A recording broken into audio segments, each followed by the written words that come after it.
Hi, Misha here, and we are working our way through Soviet, today Russian tanks.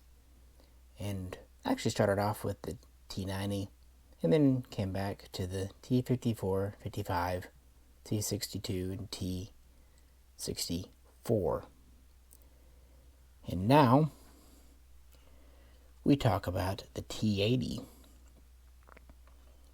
We have a couple of different ones here. An early generation T-80, and then a couple of later T-80B Vs with reactive armor. This is, I don't want to say a forgotten tank today, but it had, when it was good, it was good. When it was bad, it wasn't. It was made for a very specific purpose, a war on the European continent. And it had the distinction of being really the first major tank to be produced with a gas turbine engine. Yes, Sweden was technically first, but even theirs had a backup engine. This was the first one to just really go for it. And it was expected to be the high technology tank to replace the T-64. And it was built in 3 factories, 2 in Russia proper, 1 in Ukraine, for about a quarter century. So yeah, let's just dive into this. On the spinny thing, our first model is from Model Collect, and this is an early T-80B. There really wasn't a T-80 or T-80A to speak of. We'll get to it. Only a couple hundred were made. But it has the early armor, or lack thereof, an early skirt, the original gun. Yeah. And Russia had played around with the idea of a gasoline turbine engine for a very long time. In fact, all the major designers really had a hand in it. The very first ideas were from 1949, but they very quickly decided they did not have a high enough quality turbine engine to even attempt it. Actually, in the mid-50s, there would be a couple of concept prototypes built, and a team led by Joseph Koten, the designer of the KV-1, IS-3, other heavy tanks. But these would not really go much of anywhere. Morozov, at least his design bureau, would also toss their hat in the ring, making a version of the T-64 known as the T-64T for turbine.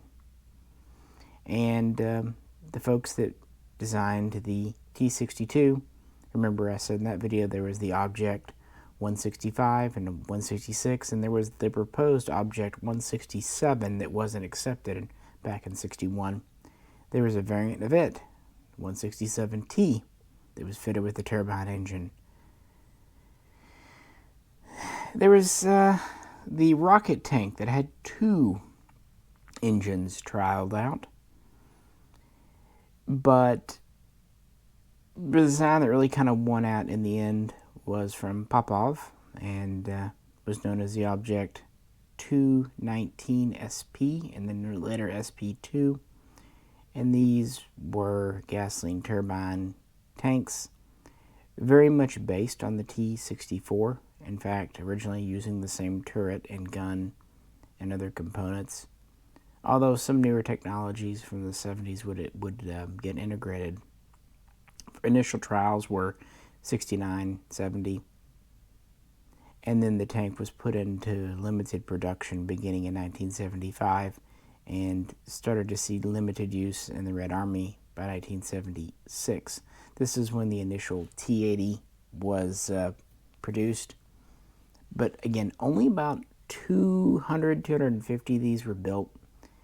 It really was just a pre-production to try out the engine. It had the same turret and main 125mm smoothbore gun as the T-64.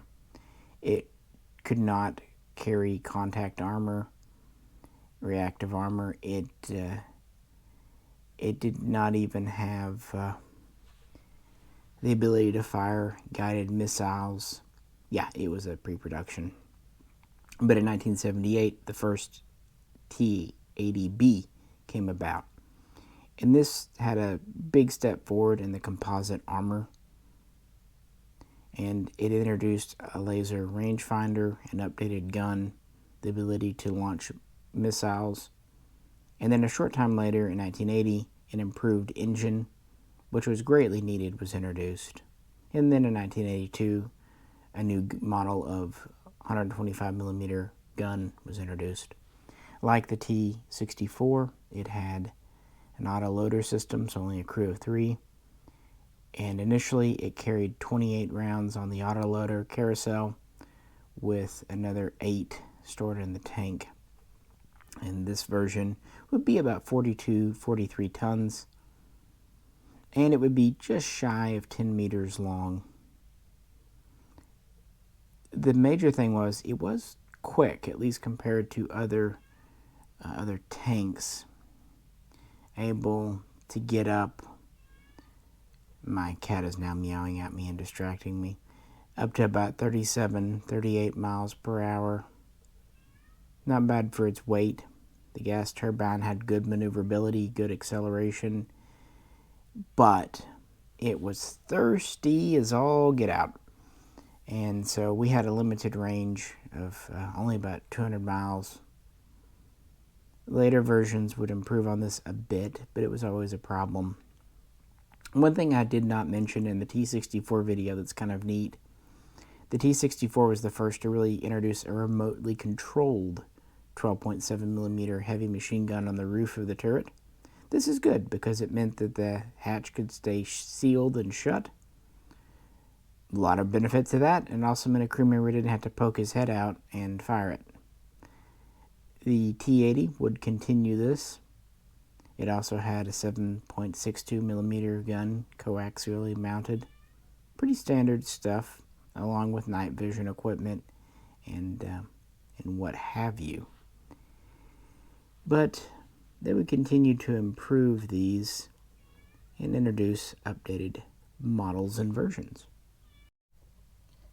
And here we have a model of a later T-80BV.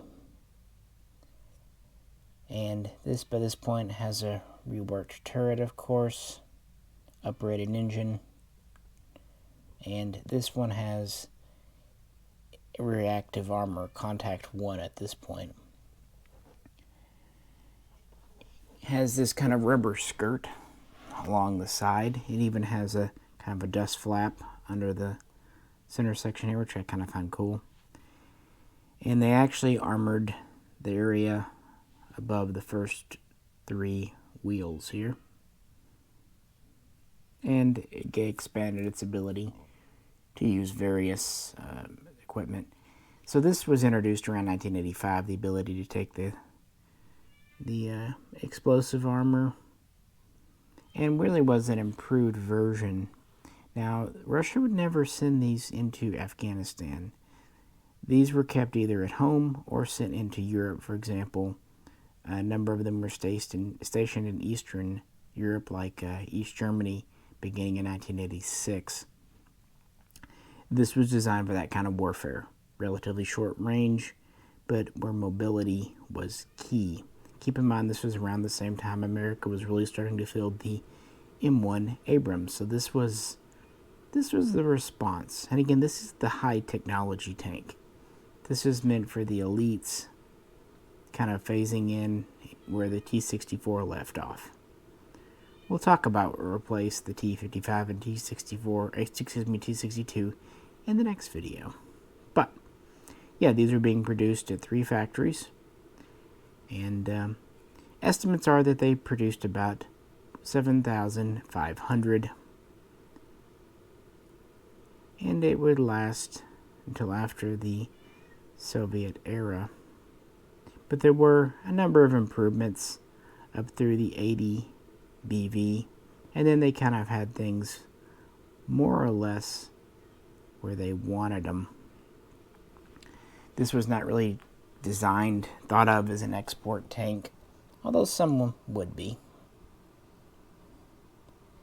And around the same time, and by the way, this is another Fabry model.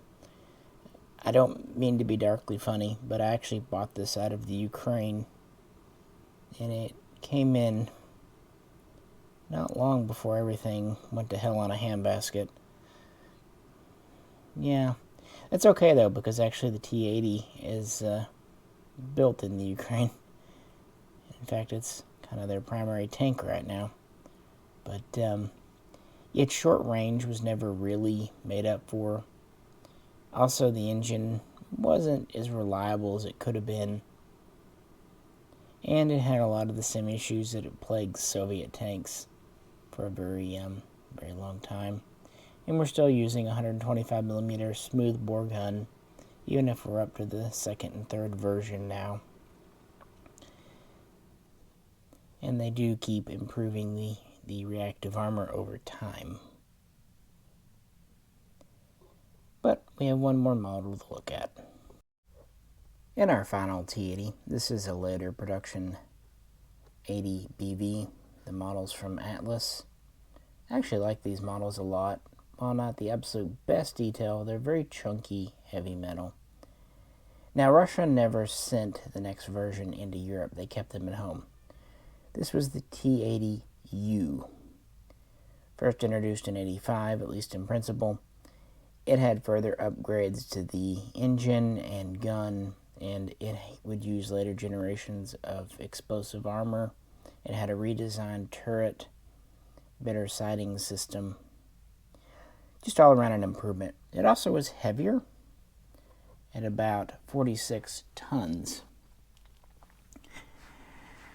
And another interesting version came out. The factory Kirov, at least we know what Kirov today, in Ukraine made the T-80UD. This abandoned the turbine engine, the gas turbine engine, altogether, going to a diesel. While it would lose speed and some maneuverability, it would gain endurance and range quite a bit. And it would also be more reliable. And Ukraine kind of ran with this after. Now, at the height, Russia stationed about 2,200 T-80B and BVs in Eastern Europe. And when the Soviet Union was about to collapse in 1991, they had nearly 5,000 in inventory. Of these, the lion's share would go to Russia, with some of the other small republics getting a few, and Ukrainian getting a not insubstantial number. Plus, they got the original factory. Now, Russia would have two factories producing the T-80, although one would quickly shut down.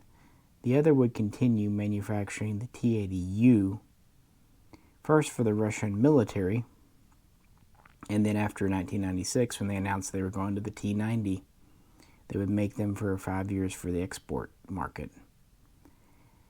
But they would have a good number in inventory.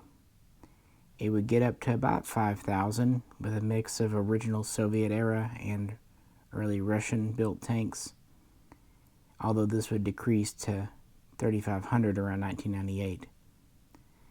And the reason that the T-90 was really quickly chosen, the first and really only time the T-80 went into combat was in Chechnya, beginning in 94 and lasting through 96, and it did not do well early on. But part of this was just the role it was put in. It was used to try to take and defend and do combat in urban environments, and it was not established for that. Plus, the gas turbine engine had issues. It was a combination of inherent design flaws, weaknesses, and just not being used for the right role. Of roughly 84 tanks early on sent in, 18 would actually be lost. So, that was not considered. It got a bloody nose and a bad rap in the press, which just left the door open for the T-90 to sweep in a couple of years later. So after that, Russia kept these around. The numbers would slowly fluctuate from active use to being in the reserve. By the point around 2015, 2016, They had about 550 active, but still with about 3,000 in reserve. And they did choose not to send these in to Georgia or Ukraine. However, beginning in 2017, a new version, the T-80 BVM, was introduced. These were not new production, but rather an upgrade package for existing tanks, with the most up-to-date reactive armor, a new model of gun capable of firing up-to-date ordnance, new sighting system, a new engine, or at least an upgraded version of the existing engine, new communications gear.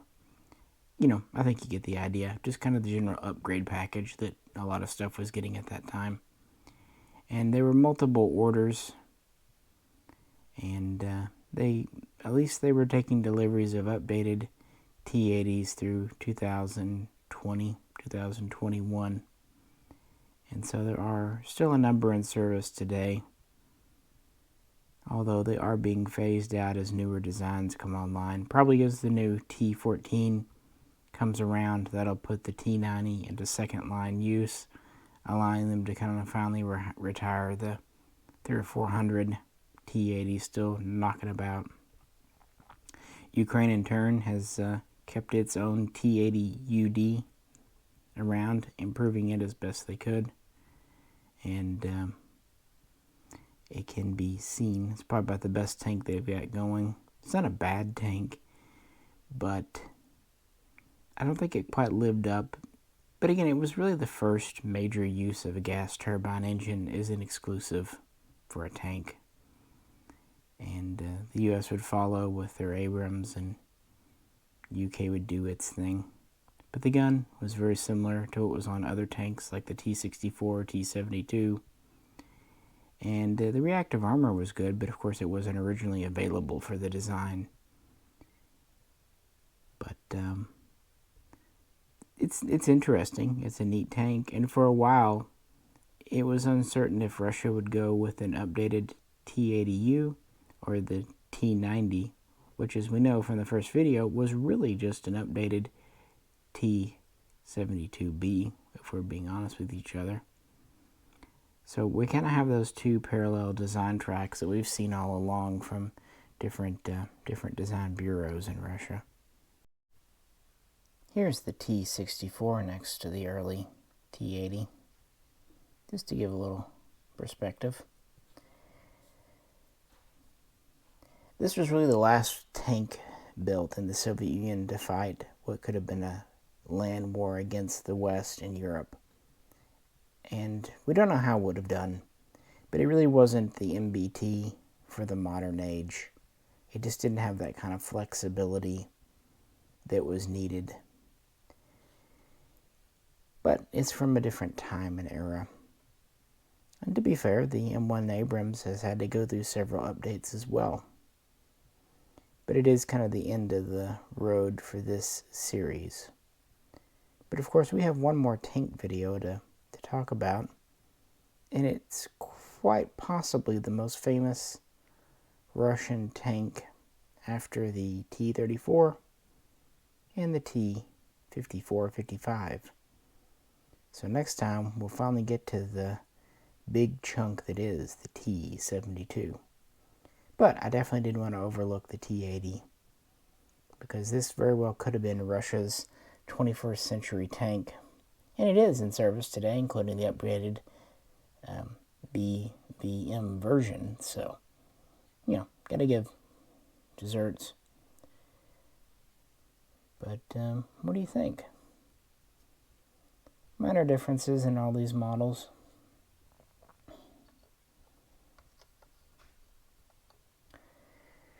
With that, I greatly appreciate you hanging out. If you could, please like, share, and subscribe, and please do feel free to comment below. This is Misha saying thanks a lot, and I'll catch you very soon next time.